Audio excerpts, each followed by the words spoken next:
Camera rolling, action. नमस्कार, आपका स्वागत है AFT 24/7 में। और आज मैं मौजूद हूँ 11th ग्लोबल लिटरेरी फेस्ट में। इस वक्त मेरे साथ मौजूद है मिस्टर संजीव गुप्ता, जो कि एक विजनरी लीडर है जिन्हें यामा मोटर्स और हीरो होंडा जैसी कंपनीज़ का बहुत एक्सपीरियंस है। सर, आपका बहुत बहुत स्वागत है। जय राम जी की। सर, आपने यामा मोटर और हीरो होंडा जैसी बड़ी लीडिंग ऑटोमेशन कंपनीज़ में काम किया है, तो सर आप उसका कुछ एक्सपीरियंस बता सकते हैं हमारी ऑडियंस को? एक्सपीरियंस बहुत अच्छा है। जापानीज़ के साथ काम करने का एक्सपीरियंस है।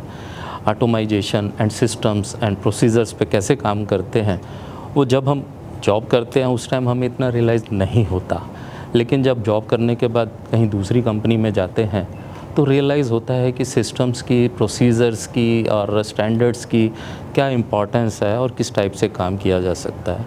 जब हम ऑटोमोटिव इंडस्ट्री की बात करते हैं, मोटरसाइकिल मैन्युफैक्चरिंग में काम किया है, तो मोटरसाइकिल मैन्युफैक्चरिंग हो या 4 व्हीलर मैन्युफैक्चरिंग, कोई भी मैन्युफैक्चरिंग में सबसे इम्पॉर्टेंट होता है कि कन्वेयर जब चल रही है तो वो कन्वेयर रुकनी नहीं चाहिए।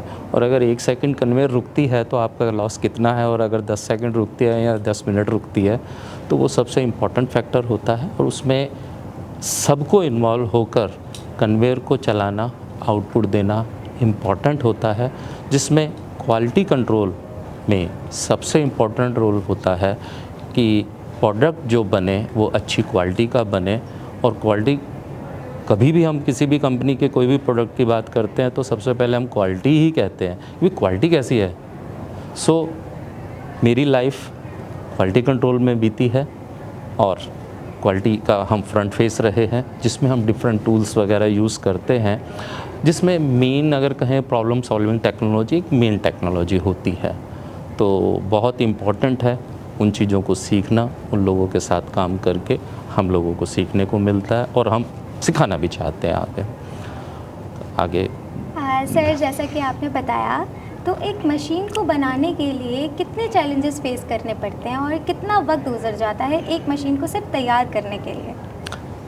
एक मशीन में मैं थोड़ा पर्टिकुलर बोलूँगा, एक मोटरसाइकिल को तैयार करने में। तो एक मोटरसाइकिल को तैयार करने में देखिए डिफरेंट डिपार्टमेंट्स होते हैं। हर डिपार्टमेंट का अपना टाइम सिस्टम होता है। अगर हम फाइनल कन्वेयर की बात करें तो कन्वेयर से एक मिनट में एक मोटरसाइकिल उतर जाती है। 1 मिनट का टाइम मिलता है हर पर्सन को, वो उसमें पार्ट्स को असेंबल करेगा, क्वालिटी वाला चेक करेगा, और लेकिन उसके पीछे बैकअप बहुत बड़ा होता है। अब डिफरेंट डिपार्टमेंट्स हैं, मशीनिंग डिपार्टमेंट होता है, असेंबली डिपार्टमेंट्स होते हैं, वो पीछे फिर इलेक्ट्रिकल डिपार्टमेंट्स होते हैं। तो सबका रोल अलग अलग प्ले होता है। उसमें इस टाइप से हम डिफ़ाइन नहीं कर सकते कि एक मोटरसाइकिल को बनाने में कितना टाइम लगता है। जो इजीली हम डिफ़ाइन कर सकते हैं, बता सकते हैं कि कन्वेयर से कितनी मोटरसाइकिल पर आवर या पर डे उतरती हैं। तो कहीं 2000 पर डे, कहीं 3000 पर डे, कहीं 4000 पर डे, कहीं 10,000 पर डे। हर कंपनी का अपना अपना procedure, system, then market requirements वगैरह पे डिपेंड करता है। सर, जैसे कि आप MSME चैम्बर की वाइस चेयरमैन के रूप में हैं जी, तो वहाँ पर आपको कितनी मुश्किलात का सामना करना पड़ता है, और उसके बारे में अगर आप कुछ और ज़्यादा बता सके तो? मैं MSME चैम्बर ऑफ कॉमर्स से पहले आपको अनुसंधान चैम्बर ऑफ कॉमर्स के बारे में बताना चाहूँगा, जिसका मैं फाउंडर प्रेसिडेंट हूँ। और हम अब एक्सपेंड करके सिडनी तक पहुँच गए हैं और कल हम दुबई भी पहुँच रहे हैं। तो चैम्बर ऑफ कॉमर्स एक बहुत ही चैलेंजिंग जॉब है, जिसके अंदर चैम्बर ऑफ कॉमर्स मीन्स हम एज ए एंटरप्रेन्योर काम करते हैं। हम कोई एम्प्लॉय नहीं है जहाँ हमें कहीं सैलरी मिल जाएगी। तो इन सिंपल वर्ड्स, हमारा जो लाइफ टाइम का एक्सपीरियंस होता है, मैं नेटवर्किंग में बहुत स्ट्रॉन्ग हूँ, रिलेशनशिप बिल्ड करने में बहुत स्ट्रॉन्ग हूँ। आज हम जहाँ बैठे हैं यहाँ भी मैं बहुत से इवेंट्स AFT में संदीप मारवा जी के इन्विटेशंस पे अटेंड कर चुका हूँ। बहुत इम्पॉर्टेंट है कि आपके पास बहुत स्ट्रॉन्ग नेटवर्किंग हो, देन आप डिसाइड कर पाते हैं कि हम इस टाइप के चैम्बर्स वगैरह ओपन करें। और जब हम चैम्बर ओपन करते हैं तो उसमें लीगैलिटीज़ हैं, खर्चे हैं, लोगों को साथ एसोसिएट होना पड़ता है, इवेंट करना पड़ता है। तो चैलेंजेस बहुत हैं, बट ये है कि जनरली मैं लोगों को बोलता हूँ, जो कुछ लोगों को अटपटा लगता है कि मेरी एज 21 की थी, 21 है और 21 रहेगी, जो अक्सर लोगों को अटपटा लगता है लेकिन ये सच है। अक्सर लोग कहते हैं कि एनर्जी आपके पास कहाँ से आती है। एनर्जी मेरे पास आती है मेरे राम जी से। मैं राम जी का दीवाना हूँ और एक विज़न लेके मैं चलता हूँ हमेशा कि 21 का था, 21 हूँ, 21 रहूँगा, और जो भी मेरे को गाइडेंस चाहिए, जो भी कुछ चाहिए वो राम जी मेरे दे देते हैं। किसी भी तरीके की नॉलेज होती है, कुछ भी होती है, मैं उनमें से हूँ जिन्होंने पहले दिन राम जी के दर्शन किए थे जब अयोध्या मंदिर बना था। और सब जगह तीर्थ में कहीं भी मौका मिलता है तो मैं चूकता नहीं, और भगवान चोलियाँ भर भर के मेरे को आशीर्वाद देते हैं।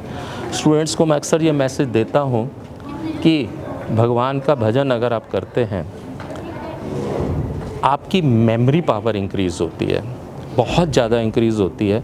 आपके पास ऐसी बहुत से एग्ज़ाम्पल्स हैं कि वही चैप्टर को याद करने के लिए एक स्टूडेंट 12 घंटे लगा देता है, एक स्टूडेंट 1 घंटा लगाता है, और एक स्टूडेंट ऐसा भी होता है जो सिर्फ पेज पलटता है और सब कुछ उसके अंदर पहुंच जाता है।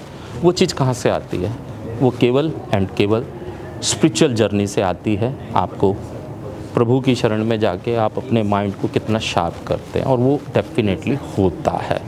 तो चैलेंजेस अनलिमिटेड हैं, लेकिन उसकी शरण में जाएंगे आप तो फिर कोई चैलेंज नहीं है। वर्ड ही भूल जाएंगे आपकी, चैलेंज भी कुछ होता है। जी सर, आप जैसे नीति आयोग के मेंटोर भी रहे हैं, तो उस दौरान आप किस किस टेक में आपने हिस्सा लिया? आप किसी एक के बारे में बता सको? एक के बारे में बताना बहुत मुश्किल है, क्योंकि नीति आयोग अपने आप में एक बहुत बड़ा चैप्टर है। हम अटल टिंकरिंग लैब प्रोजेक्ट के साथ एसोसिएटेड हैं, जो अटल इनोवेशन मिशन के अंडर आता है, जिसमें 10,000 स्कूल्स एम्पैनल्ड हैं through government of India, ministry of education के थ्रू, और 72 यूनिवर्सिटीज़ हैं जिनके साथ एसोसिएशन है। मैं मिटी university, lovely university, APJ Satya university या शारदा यूनिवर्सिटियाँ जितने भी नाम लेंगे उन सब में आलमोस्ट एंटरप्रेन्योरशिप और MSME पे सेशंस लेता हूँ। स्कूलों में बात करेंगे, DAV, DLF, DPS, केंद्रीय विद्यालय, मॉडर्न स्कूल वगैरह में सब में एंटरप्रेन्योरशिप के सेशंस हमारे चलते रहते हैं। मेन पर्पज़ है एंटरप्रेन्योरशिप, MSME को स्ट्रॉन्ग करना, and that we start from 6th class onwards. तो इंडिया के अंदर आज 140 करोड़ की अगर पॉपुलेशन है, तो उसमें आलमोस्ट 90 करोड़ लोग हैं जो डायरेक्टली और indirectly by any means earning कर रहे हैं। अर्निंग हर आदमी ने करना ही करना है, बट क्या आप जानते हैं कि उसमें गवर्नमेंट जॉब कितने हैं? रेयरली। फाइट सब करते हैं गवर्नमेंट जॉब के लिए, लेकिन ये नहीं पता कि कितने जॉब हैं। There are only about 2 crore jobs. तो 2 करोड़ जॉब्स और 90 करोड़ लोग फाइट कर रहे हैं। इट मीन्स अंडरस्टूड है कि अबाउट 88 करोड़ लोग कहीं ना कहीं तो एज ए एंटरप्रेन्योर अर्निंग कर रहे हैं। सो उस डोमेन को स्ट्रॉन्ग करना बहुत ज़रूरी है, जिसे government of India, Modi ji as a favourite project लेके चलते हैं। अटल इनोवेशन मिशन के अंडर जो ATL लैब प्रोजेक्ट है, ये मोदी जी का भी फेवरेट प्रोजेक्ट है, हमारा भी फेवरेट प्रोजेक्ट है। तो चैलेंजेस कुछ भी नहीं है, बट ये है कि हाँ, स्कूलों के और यूनिवर्सिटीज़ के, कॉलेजेस के अंदर बार बार हम लोगों को अपॉइंटमेंट्स वगैरह जो लेनी होती है मिल जाती हैं, बट थोड़ा सा वो केवल वही एक चैलेंजिंग लगता है कि बहुत सी यूनिवर्सिटीज़ या स्कूल्स वगैरह ऐसे हैं जिन्हें लगता नहीं है कि उसमें कुछ आउटपुट निकल रही है, बट ये बहुत इम्पॉर्टेंट है, बहुत इम्पॉर्टेंट है, और कोई चैलेंज नहीं है। अगर आप हमारे सामने किसी को भी 1000, 2000, 10,000 बच्चों को भी खड़ा कर देंगे, बट हम इजीली सेशन ले सकते हैं और उनको बहुत अच्छा वैल्यू इनपुट हम देते हैं। Thank you so much sir, आपसे बात करके बहुत अच्छा लगा और बहुत ही वैल्यूएबल थॉट्स। आपने MSME चैम्बर ऑफ कॉमर्स का पूछा था, लेकिन मैंने अनुसंधान चैम्बर ऑफ कॉमर्स का बताया था, तो वो भी मैं बता दूँ। ठीक है सर। एक्चुअली क्या होता है कि जब हम इस लेवल पर आ जाते हैं तो हमें अपने आप ही लोग इनवाइट कर लेते हैं, अपने आप ही इनवाइट करते हैं, सर आपको ये बनाना है, ये बनाना है, ये बनाना है। तो वो बड़ा मुश्किल हो जाता है। हाँ, तो करनी पड़ती है, लेकिन वो हमारे लिए वो भी एक चैलेंज हो जाता है कि हम किस प्रोग्राम में जाएं, किसको मना करें। वो चैलेंज है हमारे लिए, बाकी कोई चैलेंज नहीं है। Thank you so much sir, आपसे बात करके बहुत अच्छा लगा। हमें भी बहुत अच्छा लगा, और आप लोगों ने इसका मौका दिया। रेगुलर आप यहाँ पे इवेंट मारवा स्टूडियो में AFT में जो करते हैं, वी आर हैप्पी कि हम लोग एसोसिएटेड हैं। धन्यवाद आपका। जयराम जी की। ऐसी और वीडियोस के लिए बने रहिए AFT 24/7 नोएडा।